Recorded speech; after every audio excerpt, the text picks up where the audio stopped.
তামিসার মা একটা মিথ্যাবাদী। আইনজীবী বলছে যে তার পূর্ণাঙ্গে সেই বীর্যের কোনো অস্তিত্ব পাওয়া যায়নি এবং ডিএনএ টেস্টেও সেটি প্রমাণ মেলেনি। তার মানে এই মামলা অর্ধেক হালকা হয়ে গেছে। আপনি চিন্তা করেন যে একজন মা তার শুনতে হলো যে সে মিথ্যাবাদী। আমি আজকে দুদিন ধরে ট্রায়াল হচ্ছে কোর্টে, আপনারা জানেন। সেই শিশুর আমার খুব আফসোস লাগে, দুঃখ লাগে যখন কোর্টের খোঁজ খবর নেই, খোঁজ খবর চাই। মানুষ কেন এই দেশে বিচার চায় না তার একটা নমুনা আপনারা দেখতে পাবেন যদি ঢাকা সিএমএম কোর্টে যান। এ সময় তিনি আদালতকে বলেন, ডলারকে ধরেন, আমি অপরাধ করেছি, তাকেও ধরেন। আর এই বক্তব্যের পর আদালত মামলার কার্যক্রম অব্যাহত রাখেন। সে এখানে সোহেলের সাথে থাকতো, এখানে মনে করেন ওর সাথে নেশা করতো, এটাই ওর সাথে যাতায়াত থাকতো, এটাই হলো সবাই জানে বেশি। প্রিয় দর্শক, রামিজ হত্যাকাণ্ড নিয়ে এবার নানান তথ্য সামনে এসেছে। নতুন মোড়, ডলার নামক সেই ব্যক্তিটি নাকি রামিসাকে খুন করেছে, ধর্ষণ করেছে। প্রিয় দর্শক, এবার ভয়াবহ কিছু তথ্য সামনে এসেছে রামিসা হত্যাকাণ্ডের। আসুন না টেনে লাইক করে শেষ পর্যন্ত দেখতে থাকি।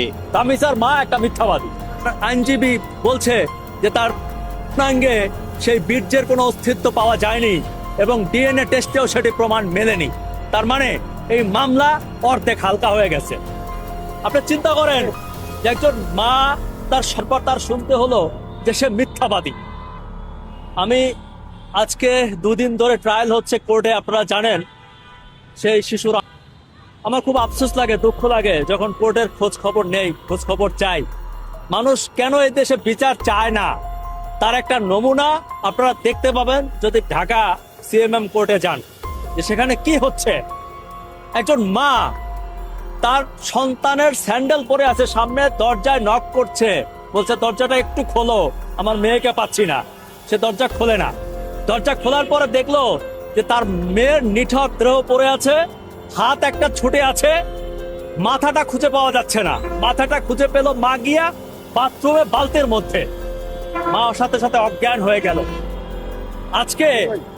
আজকে সেই আদালতে আসামি পক্ষের আইনজীবী বলতেছে মা হচ্ছে মিথ্যাবাদী, তামিসার মা একটা মিথ্যাবাদী। আপনি চিন্তা করেন যে একজন তা দেখলো, তার মাথাটা বালতির মধ্যে পেল, এরপর তার শুনতে হলো যে সে মিথ্যাবাদী। তার মানে কি, এই দেশের মায়েরা আর কোনোদিন বিচার চাইবে না এই দেশে।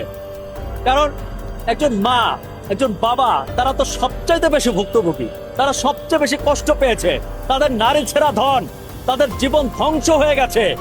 শেষ পর্যন্ত তারা বিচার চাইতে গেলে তাদের এরকম বাজে কথা শুনতে হয়, তারা মিথ্যাবাদী। আদালতে এখন কোর্টে ফাইট করতে হচ্ছে।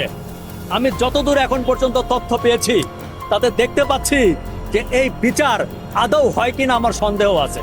কারণ বিচার করতে হলে লাগে বিচারের প্রুফ।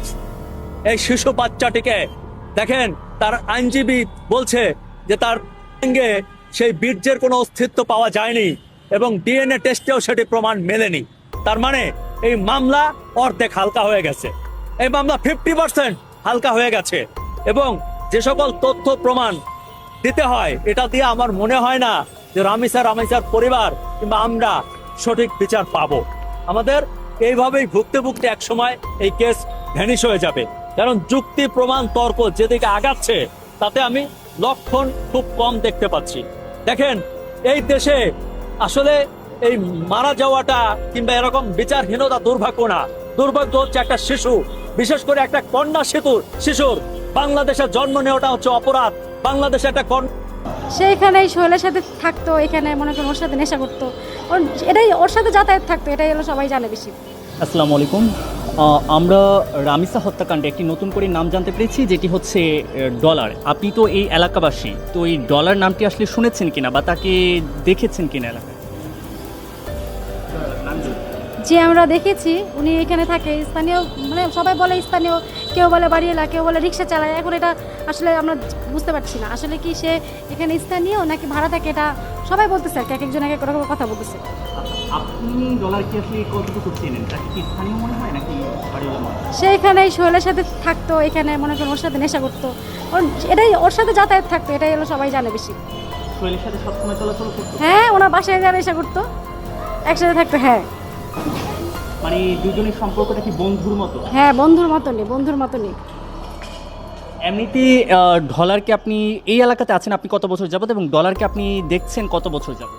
আমরা 12-13 বছর আছি, কিন্তু ডলার কত বছর আমরা তো ওইভাবে আমরা ওখানে কারোর সাথে পরিচয় না, কিন্তু দেখতেছি শুনতেছি ডলার নাম শুনি, জাস্ট এটুকু। কি কারণে ডলারের নামটা বেশি শোনেন? মানে কোনো মাদক বা অন্য কোনো কিছুর সাথে সংশ্লিষ্ট আছে কিনা? সবাই ডাকনাম বলেই ডলার ধরে ডাকে, কিন্তু এখন আমরা দেখতাম যে ডলার বলতেছে মানুষ, এটাই এতটুকু। গত 2-1 দিনের মধ্যে তাকে দেখেছেন কিনা এলাকায়? হ্যাঁ, আমি তো চিনি না অতটা, কারণ আমি দেখি নাই ওনারে। আমি এখন মনে করেন আমি বাসা থেকেও বের হই না, দেখি নাই বলতে, যদি উনি যদি অকারেন্স করে থাকে তাহলে উনি থাকবে না, আর যদি কিছু না করে তাহলে অবশ্যই আছে। অনেকে শুনতেছে বলতেছে, রিক্সাওয়ালা একজন বললো যে উনি নাকি আছে, ওনাকে নাকি 2 দিন আগে দেখা গেছে। কতদিন আগে দেখা গেছে? 2 দিন আগে নাকি রিক্সায় দেখা গেছে ওনাকে, কিন্তু নাম তো বলেছে আজকে, এর মধ্যে আর দেখেন নাই? এর মধ্যে আর দেখিনি না, আজকে তো দেখা যায় নাই। এমনি ব্যক্তিগতভাবে ডলার সম্পর্কে কিছু জানেন না? না ভাইয়া, কিছু জানি না।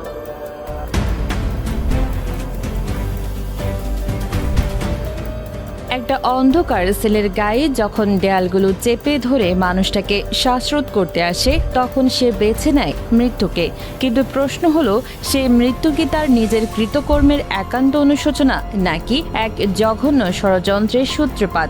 আজকের গল্পটা কোনো সাধারণ অপরাধের গল্প নয়, এটি এমন এক চরম মানসিক খেলার বর্ণনা, যেখানে একজন নিষ্ঠুর খুনি আদালতের কাঠগড়ায় দাঁড়িয়ে নিজেই নিজের ফাঁসি চাইছে, আর পুরো দেশ অবাক দৃষ্টিতে তাকিয়ে আছে যে এই নাটকের আড়ালে আসলে কোন বিষ লুকিয়ে আছে। ভাবুন তো, একজন মানুষের কথা যে 7 বছরের একটা নির্দোষ শিশুর সাথে যা করেছে তা মানব জাতির ইতিহাসে কলঙ্কের পরিচয় হিসেবে চিরকাল থেকে যাওয়ার মতো। এমন একজন পাশবিক অপরাধীর তো স্বভাবতই ঠান্ডা মাথা থাকার কথা। সে তো আইনের ফাঁক খুঁজে বের করবে, উকিলদের দিয়ে নতুন নতুন যুক্তি তৈরি করবে, নিজেকে নির্দোষ প্রমাণ করার জন্য মরিয়া হয়ে লড়বে। কিন্তু যখন সেই অপরাধীকে করা পুলিশি প্রহরার মধ্য দিয়ে আদালত কক্ষে আনা হয়, তখন যা দেখা যায় তা যেন কোনো সিনেমার চিত্রনাট্যেরও ঊর্ধ্বে। আদালত চত্বরে যখন তাকে নামানো হয়, তখন বাইরের পরিস্থিতি ছিল অগ্নিগর্ম। হাজার হাজার মানুষের বুক ফাটা ক্ষোভ, প্রতিহিংসার আগুন যেন যে কোনো মুহূর্তে বিস্ফোরিত হয়ে সব ভস্ম করে দেওয়ার জো আছে। কিন্তু সেই ভয়ঙ্কর পরিবেশের মাঝেও অপরাধীর চোখে মুখে কোনো ভীতি ছিল না, বরং তার চেহারায় ছিল এক অদ্ভুত ফ্যাকাশে ভাব, যেন সে কয়েকদিন ধরে ঘুমানোর সুযোগই পায়নি। চোখের নিচে কালি পড়ে গেছে, মুখশ্রী ভারী হয়ে আছে, অপরাধ বোধের এক অদৃশ্য বোঝাই। প্রিয় দর্শক, ইতিমধ্যে অবগত আছেন রামিসা হত্যাকাণ্ড নিয়ে এবার সামাজিক যোগাযোগ মাধ্যমে তোলপাড়। বিচার কি আদৌ হবে কি না, এই বিষয়ে নানান তথ্য আপনাদের কাছে জানাবো। ইতিমধ্যে তেলের সংকট কমে গিয়েছে, এই জন্যই সকলে সাহস করছে যে কোনো মূল্য হলেও এই বিষয়টি ক্লিয়ার করবে। প্রিয় দর্শক, আপনার কি মনে হয় অবশ্যই কমেন্টস বক্সে আপনাদের মূল্যবান মতামতটি জানিয়ে দিবেন। আজকের মতোই বিদায় নিচ্ছি, দেখা হবে অন্য কোনো ভিডিওতে। সে পর্যন্ত ভালো থাকুন, সুস্থ থাকুন। আসসালামু আলাইকুম ওয়া রাহমাতুল্লাহ।